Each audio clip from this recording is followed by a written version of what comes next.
Hello, friends, relatives, loved ones, those that are seeking healing, love, transformation, evolution, growth, recovery, and enjoyment, the bliss of life. That all of us in our own unique ways. So, just enjoying this sincere nature moment, profound nature experience in one of the state parks.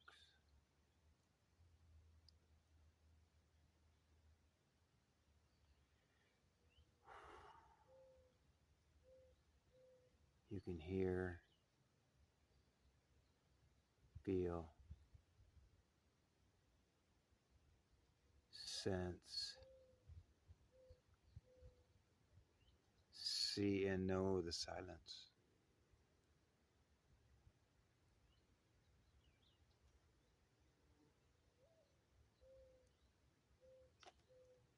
For those of you that have busy lifetimes, busy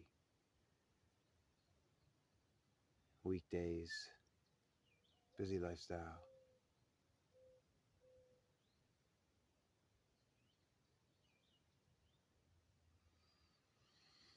this fresh air is for you. And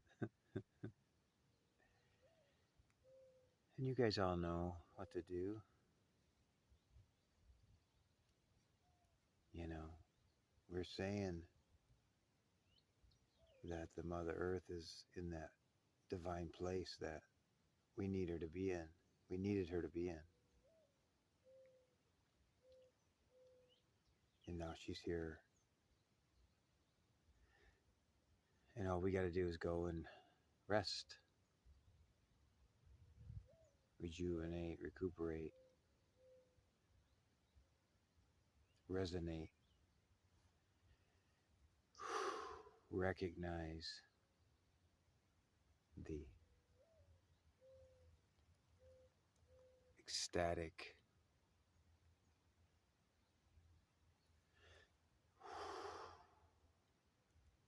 stableness, stability of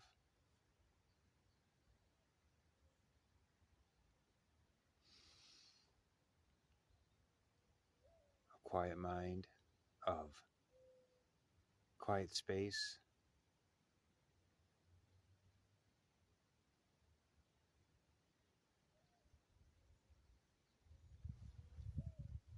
I'll show you around best I can without being herky-jerky with the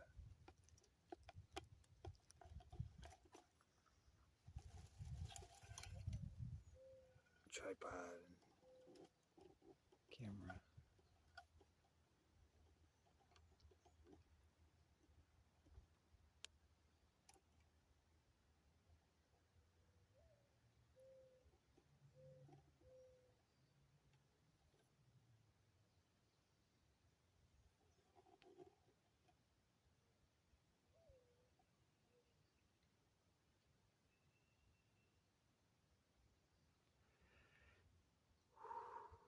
Receive that sun, that powerful, transformative consciousness that's pouring in at the highest frequencies ever.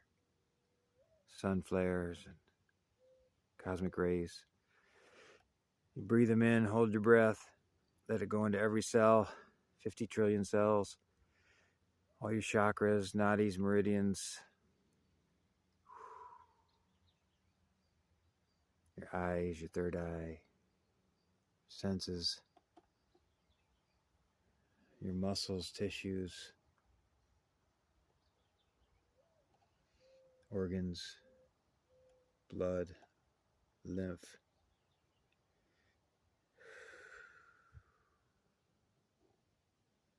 brain, processes, neurosynapses.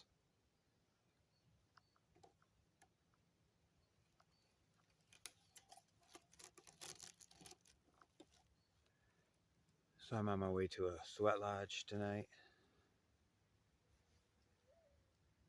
and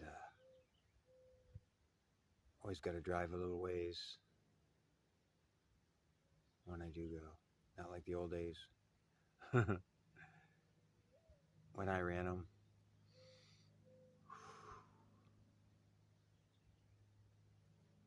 But the cleansing, emotional, mental, physical, spiritual, etheric, get those prayers out.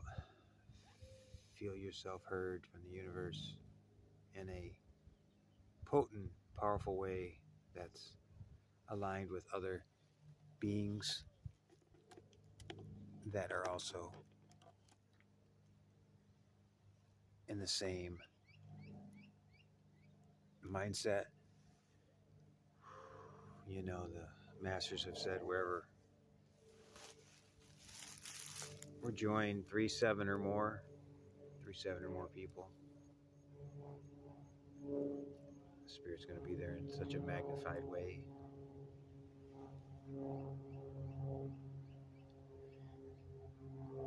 So, you know, most of us know how to do that, but in the separation consciousness world, we're starting to,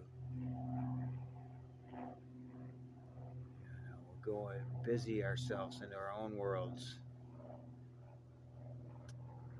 and we start watching that craziness going on, that spookiness of what they're trying to do to disrupt us, disrupt the flow, disrupt the ascension process, disrupt the conscious evolutionary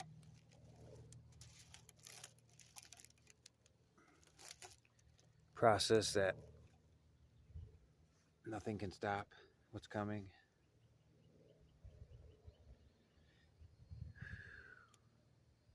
See, it's God's green earth. You know, God wants us to have everything, lack of nothing. And that's what the God's green earth gives us. When you look around, you realize there's nothing to worry about. God consciousness is everywhere, you know? And it's just certain factions that, you know, pure insanity, wanting to do whatever they want to do. I mean, what do they want to do? Do we even know the fudge they want to do? I mean, yeah, we hear all this stuff, depopulation and satanic control, and, you know, transhumanism, transgender, pedophilia, legalized. It's just all the inversion. It's all the dark insanity, you know? The thing is that it can only spook us so long when we're of God consciousness. It can only startle us so long when we say, what? You know? And sometimes when you start to realize this stuff, I mean, I've laid in my bed when God had me researching this a couple years ago, hardcore. There's places you can find it all. I've laid in my bed and shook. Just shook for an hour. Some people say that's a healing at a cellular level. You know, all our past life timelines, maybe where we've been bad guys, or just taking it on for the collective, transmuting it through our bodies because we feel it and emotionally. And so all this stuff's starting to surface. What's been going on for, a couple hundred years or more. Well, many thousands of years, of course. The draconian system of control, the so-called elites. I got to give them another name. The degenerates, the degenerates that do got heck of a lot of our money and control. They did. They don't anymore. The forces behind the scenes, the elites, cosmic consciousness, the beings, the divine plan, the ascended masters, the angelics, the galactics, Earth Alliance, the boots on the ground. We have been paralleling this negativity all this time, this dualistic world, but we've kept it a positive world, continuing to grow. And we know that it's a world was created with duality, and it was meant that way so people could grow from learning opposites. You learn from contrast. This don't work, that don't work. Oh, up, down, right, left. Oh, okay. And you bump into something. Okay, go around. You learn. The mind learns, right? The being learns. So it was a beautiful planet that way. But it got taken over. It got so extremely expanded to by human nature of lust, power, control, jealousy, envy, greed, selfishness. And then people just started running with it, I mean, look at the middle class disappearing. Look at the, those that are even the everyday person who has businesses and whatnot. Everybody's raising their prices out of sky high so they can have the good life. And it makes it harder and harder and harder on the rest of the people. It's like, where is the good, sane people of the world? Help each other, support each other, mom and pops, stores, the barter system, and I can't pay you till I need these goods, but I can't pay you till my paycheck. They say, oh no, you're good. We know you. You're cool. I mean, maybe people came untrustworthy, sure, but just the amount of greed to just keep taking and taking for the self to, that system. It's the anti-system of tribalism, which is tribalism is we got each other's backs. Tribalism is, we need each other. Could you imagine a planet of needing each other, helping each other, really knowing your neighbors, really helping your neighbors, feeding them one night a week, they feed you one night a week. In the native cultures, on your birthday, you don't get a gift on your birthday.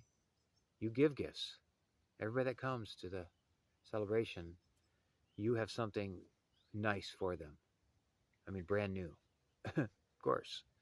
And you gift all those people the blanket or nice something ceremonial or quality, anything, dishes, you name it, right? And it's like, wow, that's phenomenal. It's so different. But then you think about it, you might end up going to a lot of birthday parties in that year. And everybody, they're going to give you something for coming and supporting and, being part of the community, family, and part of the tribalism of consciousness. And think how many parties you might go to that year. So it's a win-win. It's a win because think how many times you're going to get gifted other than that one time of year birthday. It's a funny way to look at it. And so, in all honesty, I go to ceremonies, but I don't partake in too much community. Why is that? And one time I was a so-called leader. Well, the creator, I am, ancestors, soul, direction, destiny, potential, led me in a different direction. Pull me when things got dense and dark and I was responsible for causing things, and then other people were responsible for setting me up, and I made mistakes and moves, and people backstabbed me and couldn't wait for me to jealousy.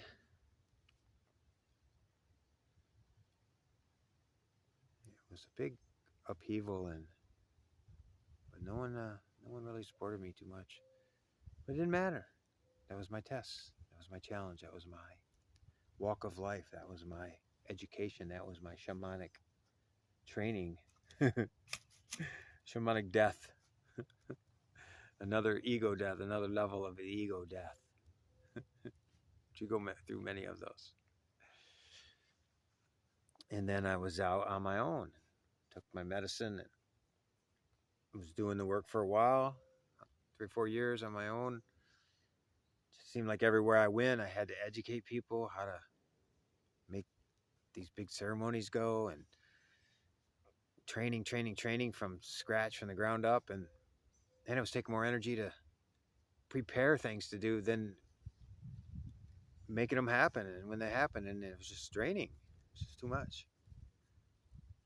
I met an angelic woman who was angelic path, angelic dimension. I mean, truly. She had died as a child and came back with many angels. So it was necessary to release the other path completely. Walked on. How many times have we done that? How many people have done that? You know, took different roads and timelines. You know, you might study something for 4 years, 8 years, and then you learn everything about it, and then you could go learn something else for 4 years, 8 years, learn something else for 4 years, 8 years, and round yourself out. I mean, that's what I did. So I went within, journey within, raising families. That's second family, step families. I've raised 8 kids. Well, I've been in and around 8 children that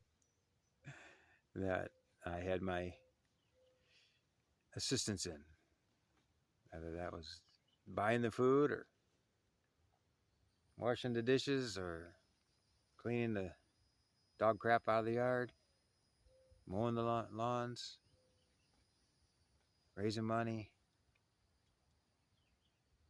giving all the love I could give, trying to be a team player, you know. So we do what we can do. And today, I've done that Dark Night of the Soul a couple, 3 times now. My last massive challenge was a pseudo relationship with a narcissist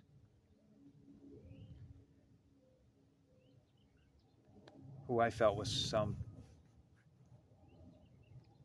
soul relative mate from a past lives. Felt it so clear and strong, and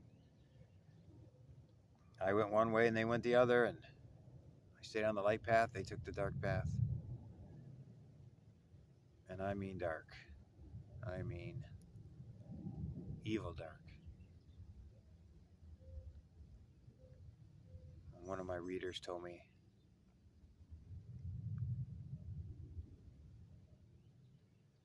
that, you know, it's ultimate training on the initiates of the path. Shamanism, mysticism,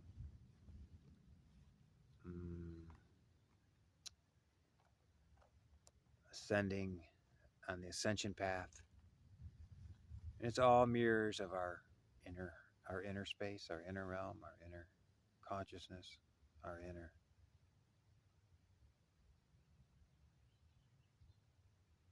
needing to make peace with all aspects of ourselves, which is all aspects of reality, and judge nothing. The masters say judge nothing. You have no idea where those people have been. You have no idea what they've been through in lifetimes, timelines. So you just stay in your own lane. That's what I find these days. Stay in my own lane. Do what's in front of me to do. Do what I'm led, guided. And stay there, focused. Stay in the moment. Deep breathing. Love and light, happiness and harmony, grace and understanding. As lessons come up, you observe them. You watch the lessons come and go. That which arises from beginningless beginning, from the realm of the unmanifest, which is ever a lesson for growth. It's so fascinating to learn to observe and be a witness. It's like watching clouds in meditation. Just watching the clouds pass slowly. And so you watch your breathing, you watch your breath. You watch the thoughts slowly passing. Takes you deeper and deeper into the stillness. Silence, stillness. Where the true wisdom is, where the all-knowingness is, the Akashic records, the beingness of bliss, the joy of, wow, I feel that. I feel that higher consciousness coming in. I feel it floating. I feel myself floating in this fifth dimensional consciousness. My roots are on the ground. I ask the Great Spirit, my guides, Archangel Michael, to cut and clear my root chakra, Earth Star chakra, 12 inches down, all around, release all the connections to Earth from the past, the old, the collective. That's what we're picking up and processing through our self as filters. The subconscious, or the subconscious mind, the mortal mind, carnal mind of the world is called the billions, zillions of thoughts that have happened in the existence of this earth are still in the field of consciousness. And you filter yourself back. You know, they say that's what schizophrenia really is being, all the filters are off. And people are experiencing all these timelines, dimensions, collective unconscious of in the spaces, and their filters are just shot, blown off. You know, chakras are blown out, everything's blown out, and they have to be reeled back in, usually with, of course, medication and ceremonies, plant medicine. You know, the sacred mushrooms are doing such a wonderful, magnificent job these days. The master teachers are working with the soldiers, PTSD, using shrooms and medicines. Why? Because they have an intelligence. The ayahuasca has an intelligence, it has a knowingness, it has a connection to the spirit realm, to God consciousness, that you can see things deeper than any other way you could see them. You know, the ayahuasca, the mother, and they told me the mother will teach you anything you want to know. Just ask when you're in that ceremony. And I asked question after question after question after question, and they all got answered. This beautiful feminine voice. So magnificent. I keep moving this because of the shadows, the trees.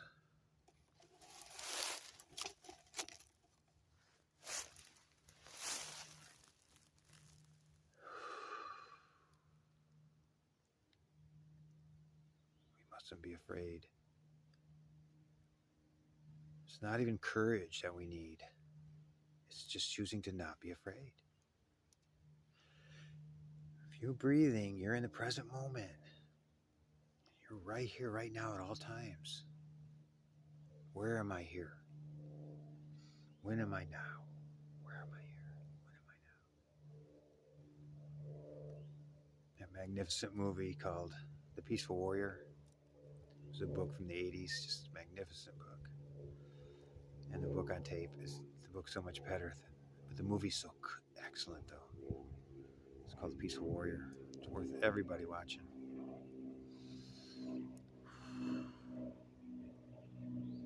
It's about the lower self and the higher self, the student and the teacher, fear and surpassing fear. Keep on moving. Don't let nothing stop you. Keep growing. You know. Find soul family, find community, find meditation groups, yoga, anything. Walk through your fear, the amygdala. I talk about that. The amygdala regulates fear. The only way it works is when you're actually walking through your fear, when you're actually moving and doing it, right? So when it does that, the amygdala balances out and it lowers your levels of fear, lowers your levels of cortisol, increases your levels of serotonin and epinephrine and oxytocin and dopamine. Takes you into as you walk through your fear. Let's say you want to go to a yoga class, but you're scared because of this, that. You don't like your body looks, or you don't like it, the way you interact with people. But you know how good it would be for you. So you step in there and you go make it through the class. And you go to another class, and another class, and you're like, oh my God, you start soaring. All these brain chemicals are flowing. You're dropping from beta, scared, frantic mind, into alpha and theta. As soon as you close your eyes, you start producing alpha and theta waves. You're meeting the people, you're feeling that heart. Everybody is non-judgmental in that beautiful heart space, that loving space. So I go to a sweat lodge. So I work with people with disabilities, seniors. They're so freaking sincere. They're so grateful for what they got, the little bit of health they have left. The wisdom of age. No judgment. Just a joy and a little giggle and a little interaction. It's so fantastic. Volunteering at the nursing homes. I was meant to work with these people. When I was 18 years old, my buddy and I, we said, we got to get out of here. We went from the Midwest to Northern California. We were looking for the hot California chicks and beaches and like the movies. And we ended up in Eureka, California, and the economy there was worse than Flint, Michigan. And there was very few jobs and tough going. And I ended up with a job in the nursing home. I cleaned 25 rooms a day. I think I was 19 still. I would clean 25 rooms a day with the patients there. And I made all these great friends. Made these friends with these seniors. So fun.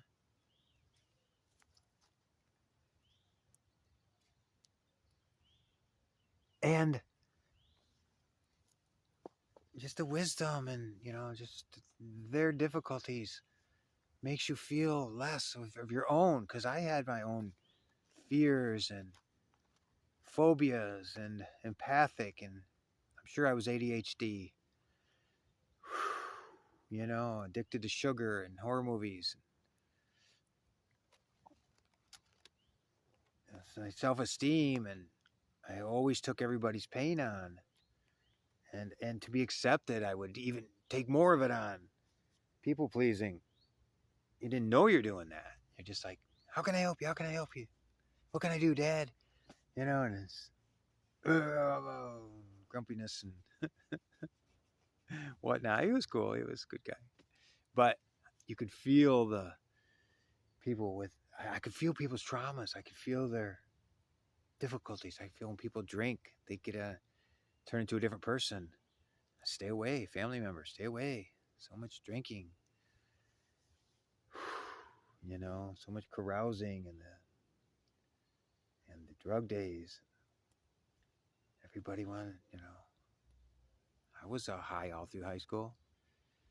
Not proud of it. No, I take that back. I take that back. Party like crazy. Love that. Drinking. Oh my God. Parties, meeting people that way when you're lack of inhibitions. It's so fun. Oh my God. It's so fun. But 3 years of school, I was smoking all the time. And I don't know why, because I couldn't think. It just never worked for me. Maybe paranoid. But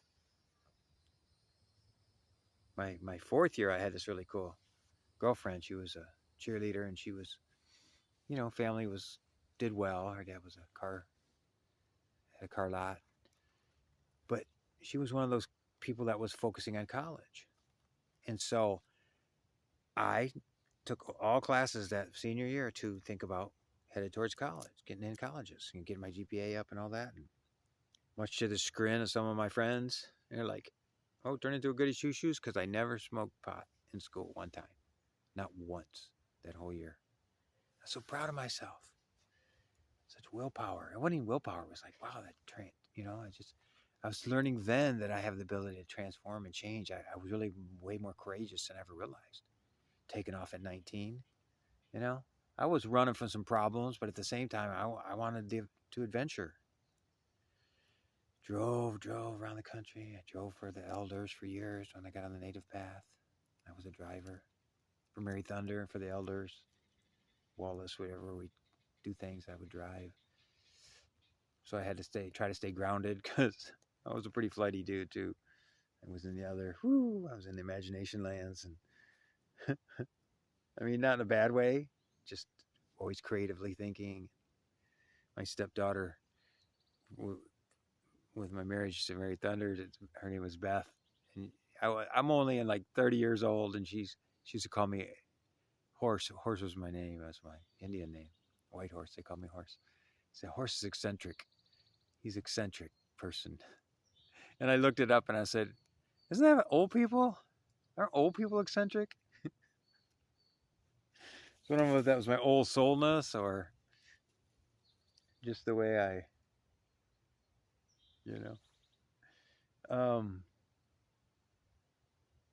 so anything to laugh, anything to laugh. I want to find a reason to laugh at life, The chief one time we were at the Sundance, and he was teaching about all these different things. He always teaching different things. Guys are always busy doing stuff, and people are listening, they're not listening, and they do what he says, and sometimes or they don't. And he was always teaching, right? So he said, hey, when it rains, you go out and take that bar of soap with shorts on, and you wash yourself in that thunder and lightning rain. You never feel cleaner. Really good, right? So I was staying in a teepee down, and his was over a few hundred yards, a couple hundred yards over there.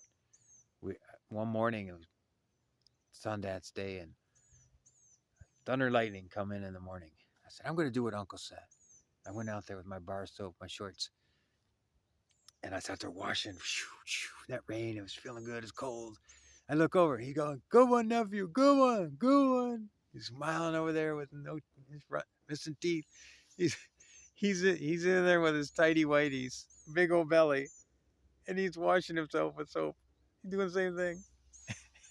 He's doing exactly what he said. Out through thunder and lightning washing. Yeah, he's the only guy out there doing it. Good one, nephew. Good one. That was a great story. So,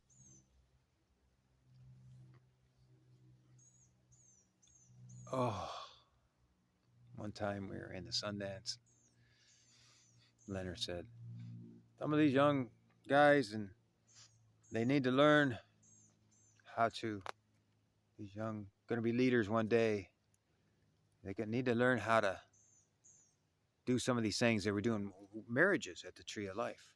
There's 300 dancers. There's the fourth day, there's like almost 2,000 people that show up for this amazing, huge Sundance, biggest Sundance in the country. It's like massive celebration, and Indian people have always got together for these massive events, powwows and whatever, all through history in the summers. And that was time when they meet, couples will meet from different tribes or whatnot, and or same, maybe supposed to be the same tribe, I guess. But and the buffalo and the herds were, all the animals were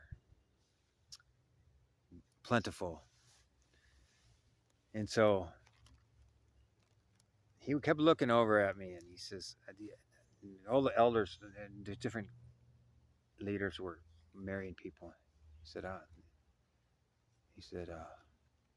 horse, I want you to come over here, marry this couple.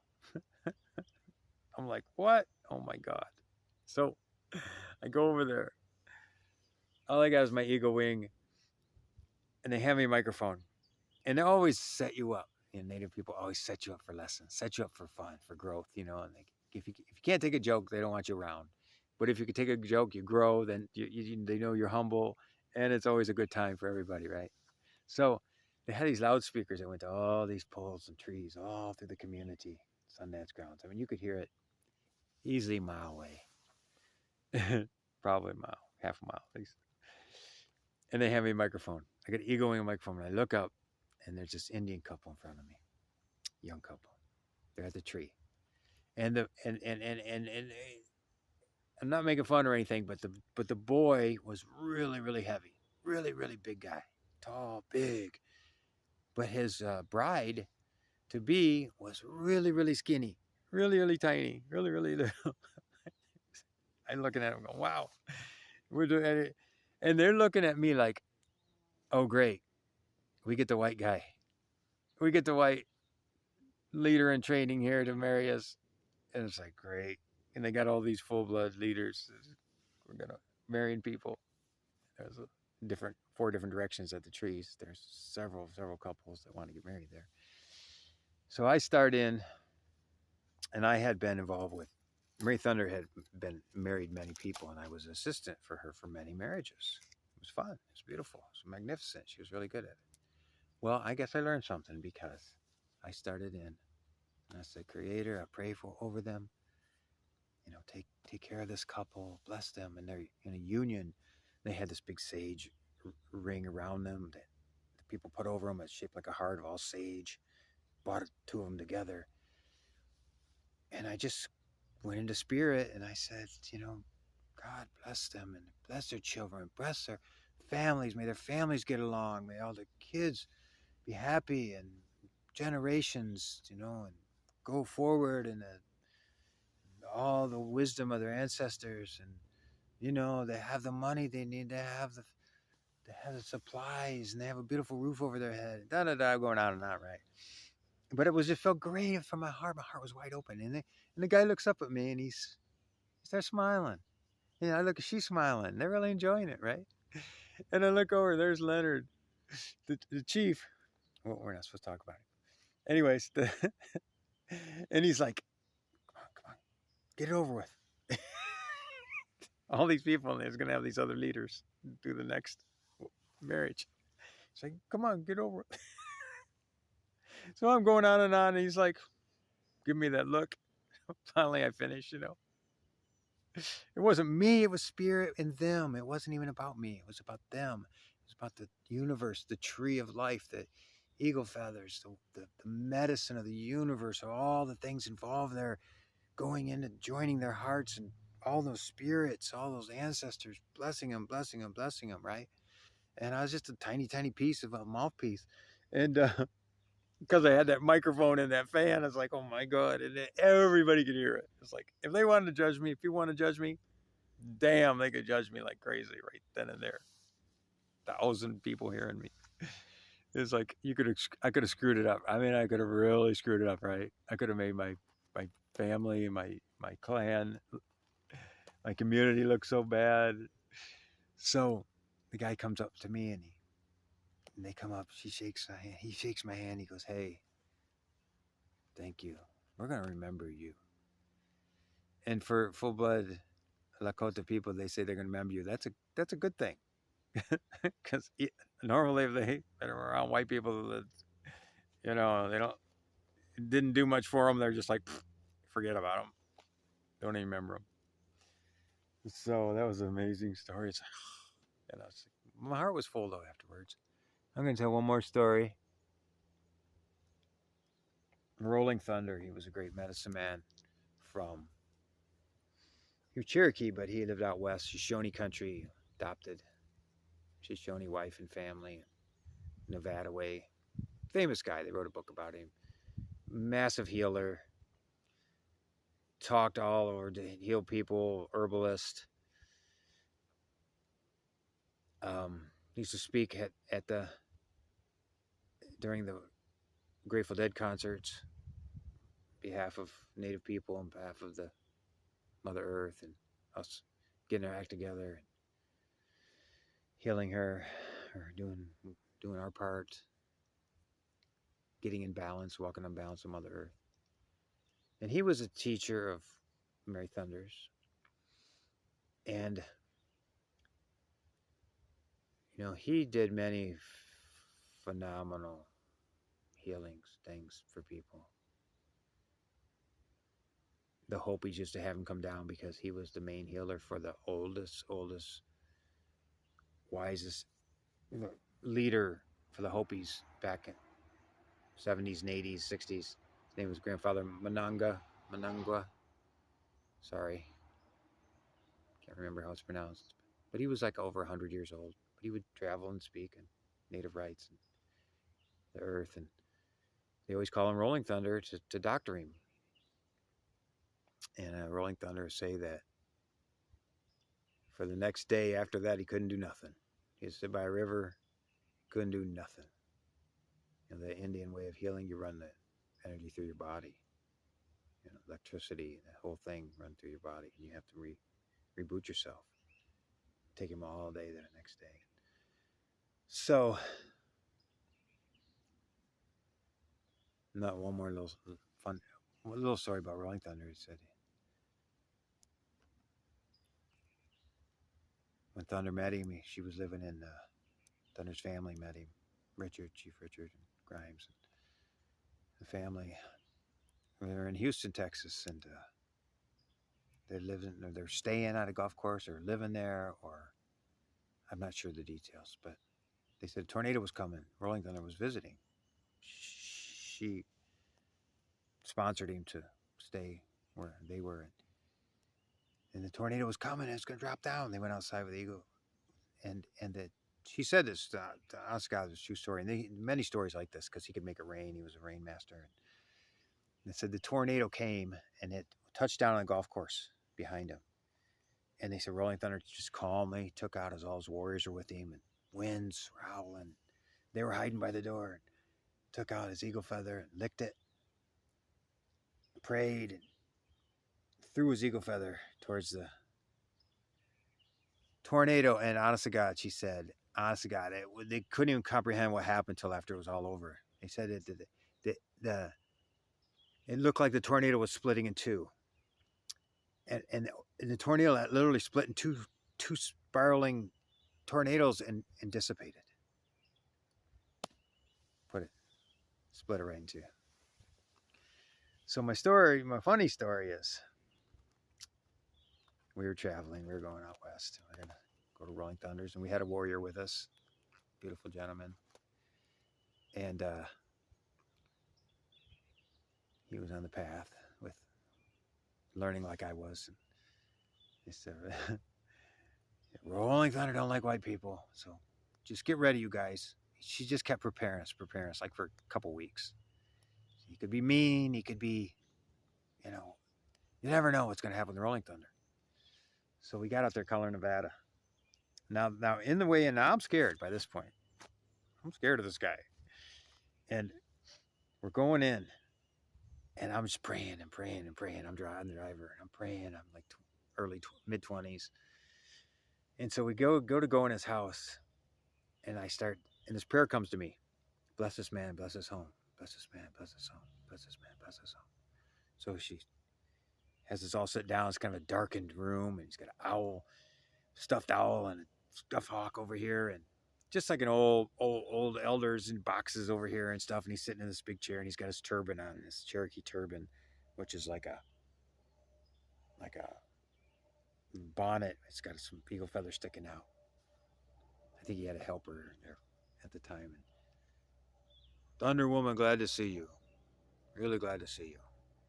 You know, so got a lot of things to talk about. We got a lot of things to talk about. So I'm gonna trust these warriors with you, so you can. We're gonna share this news. So it's like, and I'm over there going, bless this man, bless his home, bless this man, bless his home, bless this man, bless his home. Well, I guess the other warrior with us, he was nervous, right? So he must have been looking at him and kind of I don't know, something about it. The Hurling Thunder's trying to talk to Thunder, and he catches this guy's attention, and he says, "Hey, you, what's going on over there? I hear a lot of upset in your thoughts. You have a problem? You have a problem with me? You don't like me?" And Thunder's eyes get real big, and we're like, "Oh my God!" And I'm over there, bless this man, bless his home, bless this man, bless his home. And he says, he says, white man, you gonna challenge me? And this guy, I'm not even gonna say his name. He's like, oh my God, he's looking at Thunder. He's like, no, I don't know what's going on. Well, this time we can hear his thoughts. He's probably going, I didn't do nothing wrong. He could be getting upset, maybe mad. Well, so Rolling Thunder says, I'm gonna smoke for you 3 times, white man. And the 3rd time, and he would use a small pipe. That's the old Cherokee way smoking. They used a sacred tobacco, like with the Chinupa, the sacred peace pipe.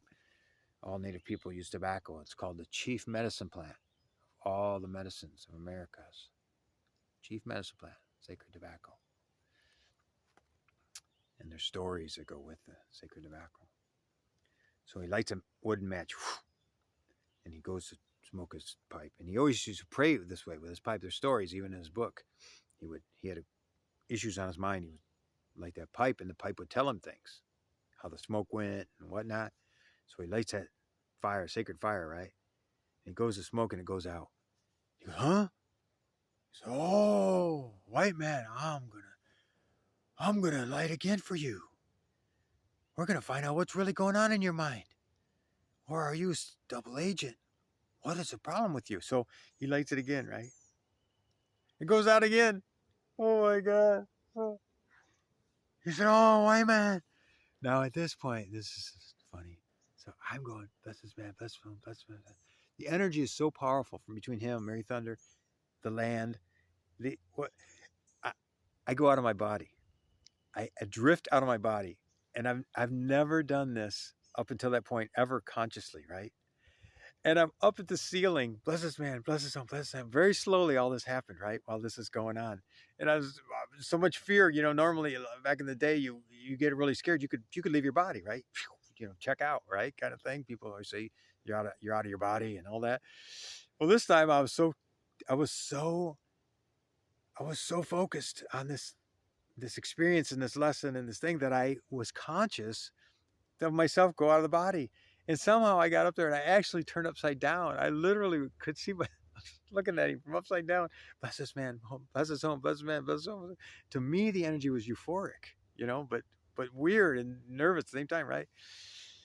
So I can't remember the third, what happened. Was he able to puff it? I guess he puffed, and then Thunder's eyes were so big. And he said, that's it, white man. You caused yourself a problem with me. The whole visit was days, like 5, I don't know how many days, 4 or 5 days there. He called him white man. Teased him, no, like he didn't like him at all.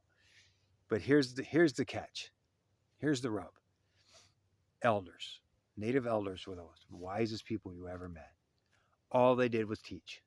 They either taught tough ways, tough love, or they taught gentle, but usually it was tough. And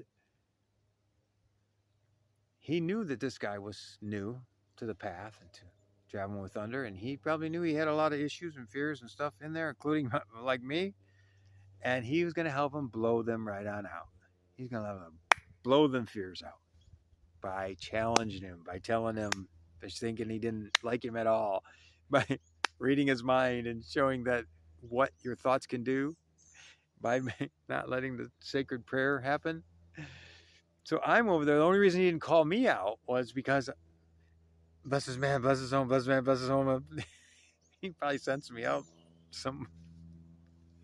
I don't know, but. And so, weeks later, we traveling. A couple weeks later, this guy in the back of the van. Sometimes he drove.